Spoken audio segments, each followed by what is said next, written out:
You've probably had this debate in your team. Should we just spin up a private channel, use a shared channel, or make another team? If you've ever regretted the decision once permissions chaos or missing apps hit, you're definitely not alone. Today, we're clearing up which is more secure, where big limitations kick in, and some role-specific DOs and don'ts Microsoft doesn't spell out. If you want to end second-guessing which channel to use, especially for sensitive or cross-company projects, stick around.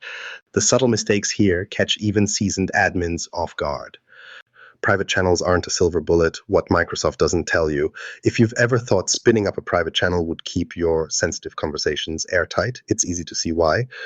On the surface, private channels promise that security dream. Make a team, carve out that channel for only a handful of people, and trust that nobody else will see what's inside. No interruptions, no leaks, no prying eyes. But the real headaches start when you need the channel to do more than just hide chat. That's where the cracks appear, and it's not just because someone forgot to click a box in the admin center. Let's get into what actually happens the moment you try to work normally inside a private channel. First, app integration is a regular point of friction. If you've ever tried adding something like the HR tool you rely on, or even a tab for Power BI, you may have noticed that some apps just don't appear. The Teams app experience in private channels is sliced way down compared to what you get in the rest of a team. There are technical reasons for this, but for most admins and end users, it feels pretty random. One day the app is there, next it's grayed out or nowhere to be found. Security-wise, private channels certainly wall things off, but there's confusion baked right in. Most admins start out thinking those permissions are just a narrower version of their normal team settings. Instead, private channels come with a kind of shadow SharePoint site set apart from the main team site with its own list of owners and members. On paper, this should make things easier to control. In practice, this is where files get lost or permissions go out of sync. File storage is now happening on a different SharePoint site altogether. So when retention policies, sharing rules, or compliance holds come up, private channel files don't fall neatly in line with the rest of the team. I've seen this get ugly in the wild. An HR team working on sensitive reviews needed a Power Automate workflow running on their files. It worked great in the general team, but the moment they moved that workflow to a private channel, nothing triggered. Why? The automation was set to detect files in the main SharePoint site, but private channel files quietly started living in their own silo. Nobody realized this until payday rolled around and some feedback forms were missing. That scramble to reconnect apps and untangle permission mismatches didn't feel like a win for security or productivity. Here's where Microsoft's own documentation leaves people hanging. They'll tell you private channels are for sensitive conversations, but read between the lines. Half the limitations aren't called out until you've already set everything up. Even seasoned admins can end up troubleshooting guest access, discovering that invited guests in the parent team won't carry over to a private channel unless you add them yet again. Or maybe you find a key channel tab crashing only to spot a small footnote that integration with some line of business app isn't supported here. If you're picturing the team's permissions hierarchy in your head, this is where things get messy. Think of your team as a house. You've given out keys, set up some smart locks, you know who lives where. Then with a private channel, you've actually built a basement apartment with a separate door, different locks, and a secret guest list. Dropping files down there, they land in a different SharePoint basement closet. Forget a key or misconfigure the locks, and even the owner of the main house might get stuck outside. This is why missing files, broken access, or ghosted messages in private channels are such a common pain point for IT. There are other hidden trade-offs too. Discoverability drops. Channel search will not show private channel discussions for anyone who isn't a member, which makes compliance review work trickier. Administration gets clunky. Every private channel acts like its own mini team, but without all the admin knobs. Auto governance, retention labels, auditing, even those end up being handled differently than you might expect. If you were hoping for elegant oversight across the whole team, private channels demand a more piecemeal approach that isn't obvious from the team's admin center at all. So here's the short version. Private channels absolutely solve the not everyone needs to know this problem, but you pay for that barrier. Lost apps, bottleneck permissions, and compliance hiccups aren't just quirks, they're baked into how this feature works. Many admins only find out after something goes sideways, and they're forced to dig through SharePoint admin logs or submit a service ticket wondering why one policy worked everywhere but here. If you expect private channels to snap into place as a universal answer, that mindset leads straight to frustration. Team sets you up to think you're solving a security challenge, but really you're trading collaboration flexibility for these little landmines. So now you're probably wondering, if private channels can close one door but accidentally lock up the kitchen too, what's left? There's another option, shared channels, which Microsoft quietly introduced to promise permission control without the same headaches. But do they actually deliver, or are we signing up for different surprises? Let's put private channels side by side with shared channels and see what's really at stake.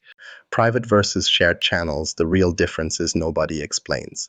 If you've clicked that shared channel option thinking it's just another flavor of private channel, you're definitely not alone. Microsoft's interface doesn't exactly spell out what's really going on, so it's tempting to treat them as more or less the same tool. Both options are sitting right there, both promise to keep some conversations and files locked down, and both let you handpick who gets a seat at the table. But that surface level similarity starts to fall apart the minute you actually put them to work. Here's where a lot of teams get tripped up. A private channel does a great job of drawing a line, access is cut off sharply, only selected members get in, and any stray invite or mistake is blocked at the door. But shared channels flip the model. Instead of putting up additional walls, they open doors for collaboration, including with people outside your own organization. Think of it like building a conference room that crosses the street to your vendor's building, so both teams just walk in and get to work. No need to add guests to the whole team or juggle extra teams for external partners. Just give them access to a shared channel and they're in, using their own credentials. But here's the catch. The experience under the hood changes in a lot of subtle ways. Start with file storage. Private channels spin up their own SharePoint site, as you've probably already run into, but everything is walled off from the rest of the team. Shared channels, on the other hand, keep files under the team's main SharePoint site, but manage access with specific permissions at the folder and document level. So while both are private to outsiders, shared channel files don't get siloed in quite the same way and usually have an easier time fitting into your existing compliance policies. Guest permissions create another wrinkle. With private channels, you're completely out of luck. If you want to bring in someone from a different tenant, you simply can't. I've seen this grind big projects to a halt. One consulting firm tried using a private channel to work with external vendors. Weeks into the project, they discovered the hard rule. You can only add guests who exist in your org's directory, and they have to be manually added one by one. When they needed an outside vendor to quickly review a set of sensitive files, there was no way to make it happen in that channel, not without blowing up the whole setup and bringing that vendor into way more team content than they needed. In contrast, shared channels are built for those cross-organization scenarios. They let you invite external users as long as both tenants have external access enabled. The difference is more than a technicality. It changes how your whole project operates. App integrations. The differences keep mounting. Many of the standard tabs, bots, and integrations that work everywhere else in Teams just don't show up in private channels. In shared channels, you get better support for apps, especially the ones built to work cross-tenant, though not every integration is guaranteed. If your workflow depends on a specific automation, or you're counting on a bot to keep your team and vendors connected, shared channels will usually play nicer. That said, you'll still want to verify that your key apps can actually function in those spaces, because there are always a few outliers. There's a persistent myth here worth breaking, that private channels are a tidy alternative to spinning up a whole new team for every confidential subgroup. It sounds good in theory, but when you look at ownership, lifecycle, and permission sprawl, private channels aren't a shortcut. They're just a different set of headaches. The permissions hierarchy doesn't get any simpler. Now you have mini admin responsibilities for every private channel, plus a growing pile of fragmentary SharePoint sites scattered throughout your tenant. In contrast, shared channels let you keep related projects together and handle permissions with more granularity. There's less administrative overhead when it comes time to manage membership, expiration, or archives.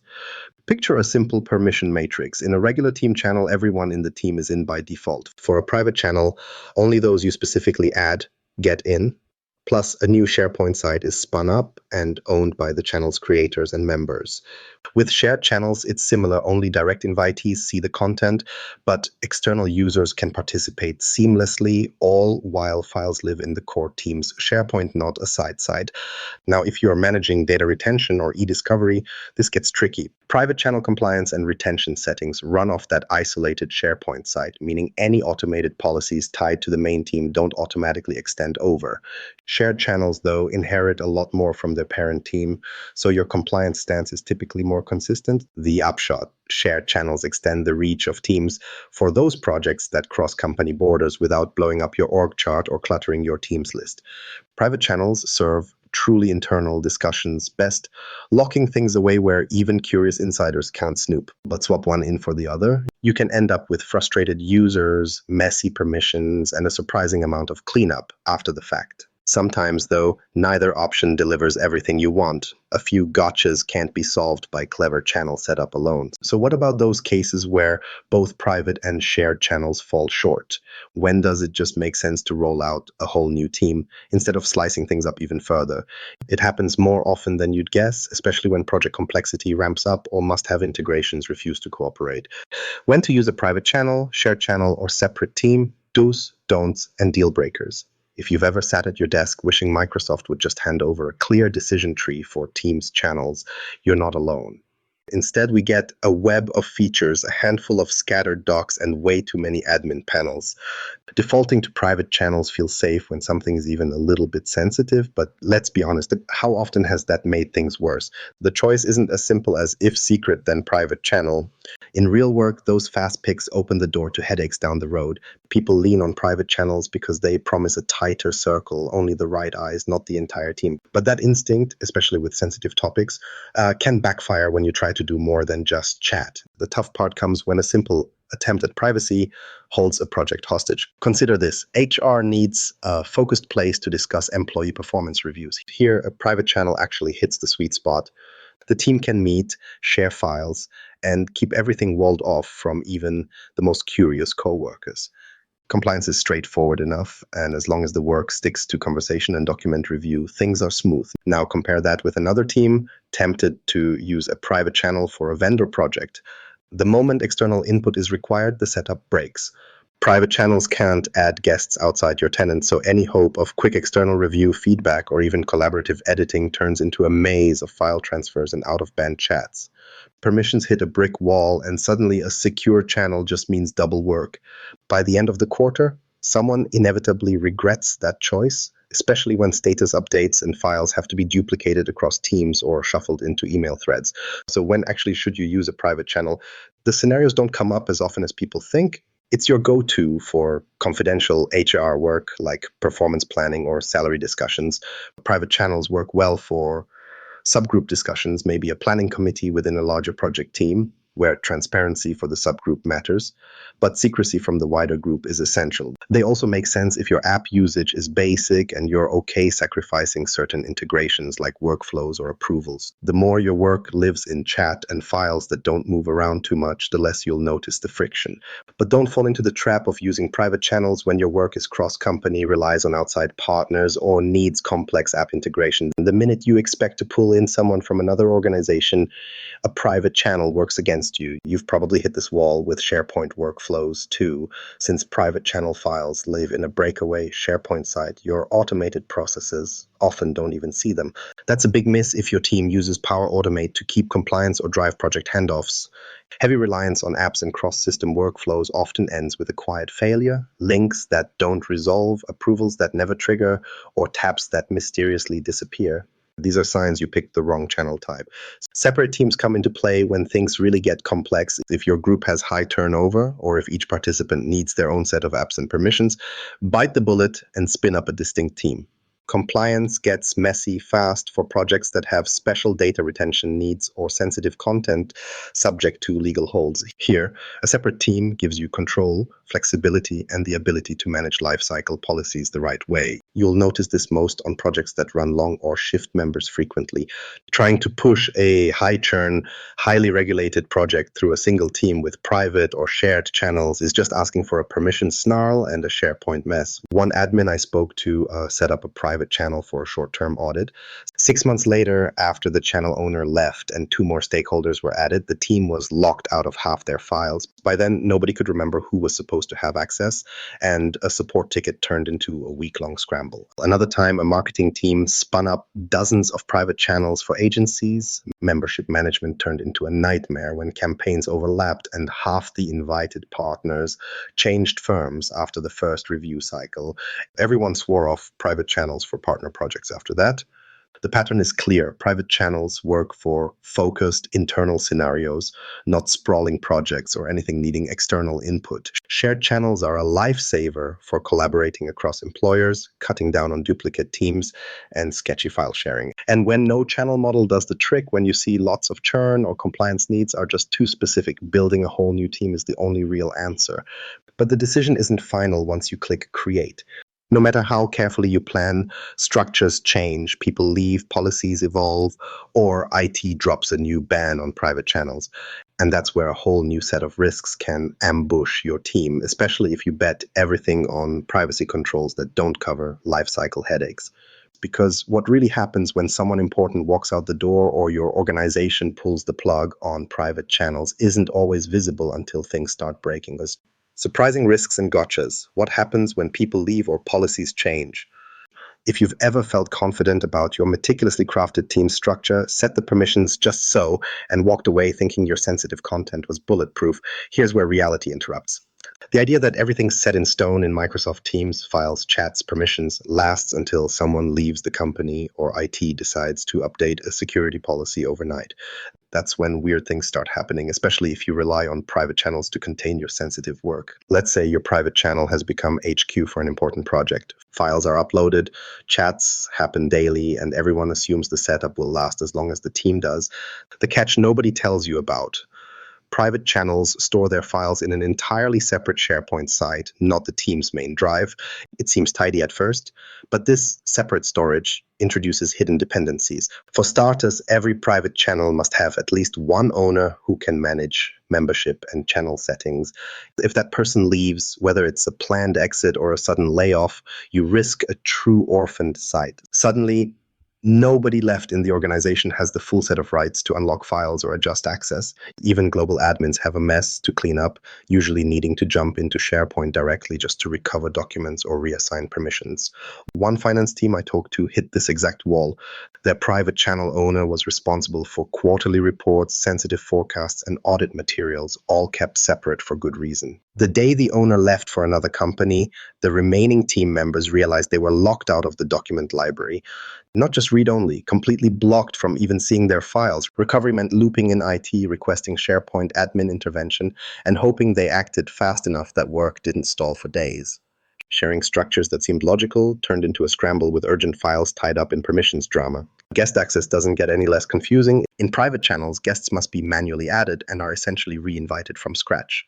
Unlike shared channels, guests in private channels don't automatically carry over the same rights or seamless access. And if the private channel is ever deleted, intentionally or by accident, all those guest permissions vanish, sometimes with no notice. Shared channels are slightly kinder, preserving access for guests who are set up properly in both organizations, but you still run into moments where a single directory sync issue can yank files away from people overnight. It's not exactly the kind of surprise you want when a deadline is involved. The really tricky part comes when an administrator or a compliance manager decides it's time to clamp down. Maybe your organization decides to disable private channels after realizing the risk of shadow SharePoint sites and out-of-site content. What happens next isn't pretty. Users can lose access to live projects, ongoing chats are locked, and files can become inaccessible until someone with the right level of admin access steps in to remediate.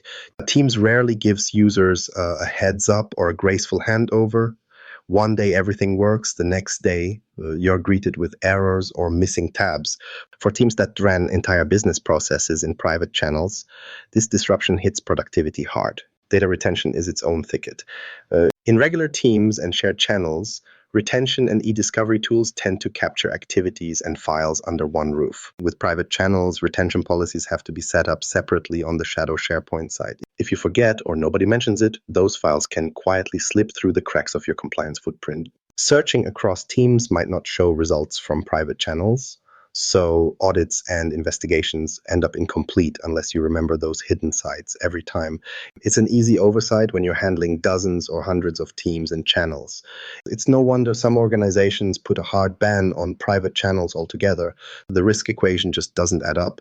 They'd rather keep everything above the waterline, visible and manageable, even if it means more teams or more careful guest management. Admins often end up with workarounds like spinning up extra teams for sensitive subgroups or using shared channels with carefully controlled membership. This way, when staff churn hits or policy changes roll out, the risk of orphaned content or mysteriously vanished files is much lower. What all these scenarios have in common is that private channels bring a layer of risk most users don't see until something breaks. If you don't plan for owner turnover, sudden permission changes, or organizational policy shifts, things unravel fast. Thinking a private channel is set it and forget it sets you up for surprise outages, lost files, and a stack of IT tickets from frustrated end users. Next time you're choosing between channel types, it pays to look a year ahead, not just at the access list in front of you. And with some organizations pushing team structures to their limits, avoiding these common pitfalls turns into real job security for anyone responsible for keeping business moving. As admins have learned the hard way, planning for change is the only plan that really lasts. Now, with the risks laid out, it comes down to making the next choice with your eyes open. The sharpest teams admins don't rely on gut instinct or follow whatever policy happens to be trending. They start with the scenario: who actually needs to see or do what apps need to work, and how changes down the line might shake things up. It always pays off to pause and ask, will this setup hold together after a few turnovers, or when IT tweaks the rules? Making the right call isn't just about technical know-how, it's about keeping end users out of permission snares and giving yourself fewer headaches later. For more practical tips like these, hit subscribe and stay ahead.